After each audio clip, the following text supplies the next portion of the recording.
आउज़ु बिल्लाहि मिनश्शैतानिर्रजीम बिस्मिल्लाहिर्रहमानिर्रहीम अस्सलामु अलैकुम रहमतुल्लाहि व बरकातहू। जैसे कि पहले भी हमने सूरह निसा की 2 आयतों का तर्जुमा तफसीर और खुलासा बयान किया था। आगे इरशाद रब्बानी है वल्लज़ीना आमनु बिल्लाहि व रसूलिहि वलम युफ़र्रिक़ून बैन अहद मिनहुम उलाइका सौफ़ा युअतीहुम अजरहुम व कानल्लाह गफ़ूरुर रहीम।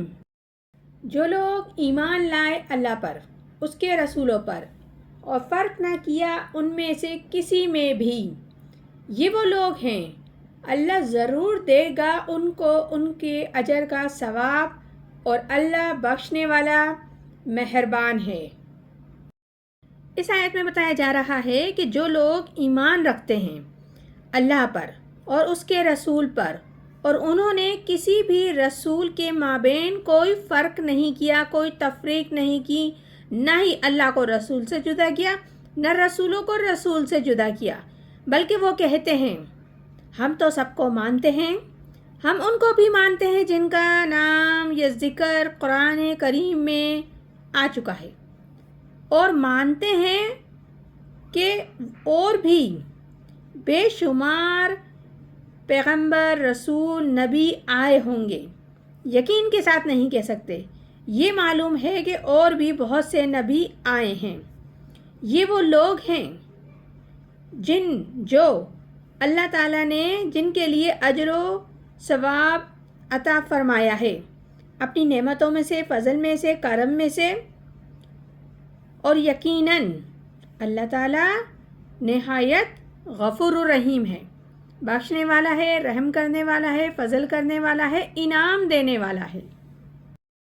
आगे इरशाद रब्बानी है यसअलुका अहलुल किताबी अन तुनज़्ज़िलु अलैहिम किताबम मिनस समाई, और दरख्वास्त करते हैं तुझसे अहले किताब के तू उन पर उतार ला ख़ास तहरीर आसमान से।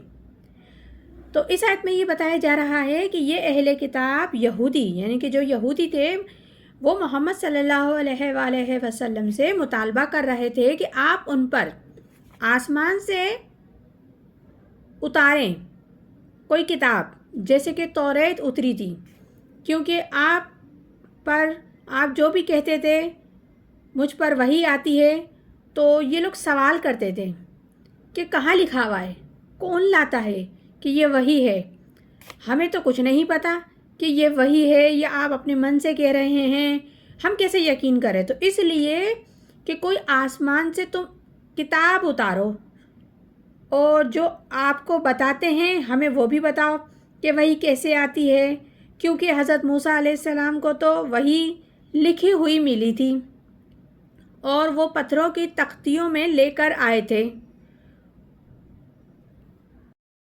तो अहले किताब नबी पाक से इस किस्म के सवालात किया करते थे, तो उनके जवाब में रब्बुल इज़्ज़त क्या फरमा रहे हैं, फ़क़त सआलु मूसा अकबर मिन ज़ालिका फ़क़ालु अरैनल्लाहु हिजरतिन। सो मांग चुके हैं मूसा से ज़्यादा बड़ी चीज़ें इससे कि कहा कि तू दिखला दे हमको अल्लाह खुल्लम खुल्ला। तो यहाँ रब्बुल इज़्ज़त नबी पाक को बता रहे हैं आप इनकी बातों को दिल पे ना लें, और ये तो वही लोग हैं कि जो हज़रत मूसा अलैहिस्सलाम की ये कौम है और उनसे तो वो इतने बड़े बड़े सवाल कर चुके हैं। ए नबी, आप इनकी परवाह ना करें और फ़िक्र ना करें। उन्होंने तो यानी कि अपने आबो अजदाद यानी हज़रत मूसा अलैहिस्सलाम से इससे भी बढ़कर मुतालबात कर लिए थे। यहाँ तक उन्होंने कह दिया था कि ए मूसा, अगर तुम सच्चे हो तो हमें दिखला दो अल्लाह कहाँ है, हम खुद देखना चाहते हैं। तो ऐसे मुतालबात किए थे उन लोगों ने। जब उन्होंने इस किस्म के मुतालबात किए यानी कि हद से बढ़ गए, तो फिर अल्लाह ताला ने क्या करा, फ़अख़ज़्तहुमुल साइक़तु बिज़ुल्मिहिम, आन पकड़ा उनको बिजली की कड़क ने उनके जुल्म के सबब यानी गुस्ताखी के बाइस। तो यहाँ रब्बुल इज़्ज़त बता रहे हैं इस मुतालबे की बिना पर अल्लाह ताला ने एक कड़क बिजली के ज़रिए उनको पकड़ लिया, क्योंकि वो लोग डिमांड्स करने में हद से आगे बढ़ गए थे। तो इसी सबब अल्लाह ने अपने عذاب میں ان کو گرفتار کر دیا۔ ثم اتخذوا العجل من بعد ما جاءتهم البینہ، پھر اختیار کیا انہوں نے بچڑے کو عبادت کے لیے بات اس کے کہ آ پہنچے ان کے پاس بہت سے دلائل، پھر بھی انہوں نے اس کی پرستش کی۔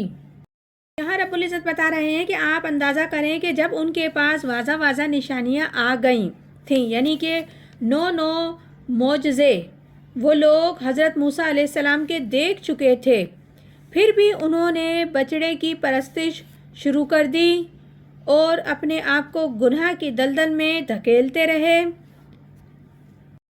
فَعَفَوْنَ عَنْ ذَلِكَ وَآتَيْنَا مُوسَىٰ سُلْطَانًا مُبِينًا، پھر بھی ہم نے معاف کیا اس گناہ کو اور دیا ہم نے موسیٰ کو روب کھلم کھلا۔ تو اس آیت میں رب العزت بتا رہے ہیں کہ جتنا بھی انہوں نے گناہ کیے اس کے باوجود بھی ہم نے ان پہ اپنا کرم کیا اور ان کو ان تمام چیزوں کے باوجود معاف کیا، درگزر سے کام لیا، اور ہم نے موسیٰ کو غلبہ دیا اور کیا غلبہ واضح طور پہ عطا، اور بہت بڑا غلبہ عطا کیا، اور فرعون اور اس کے لاہ و لشکر کو ان کی نگاہوں کے سامنے غرق کر دیا۔ یہ سورہ نساء ہے جس کی ابھی ہم نے 2 آیتوں کا ترجمہ، تفسیر اور خلاصہ بیان کیا ہے۔ آئندہ بھی انشاءاللہ تعالی آگے مزید کرتے رہیں گے۔ پروردگار عالم ہم سب کو قرآن پاک صحیح طریقے سے پڑھنے، سمجھنے اور عمل کرنے کی توفیق عطا فرمائے۔ آمین ثم آمین۔ جزاک اللہ۔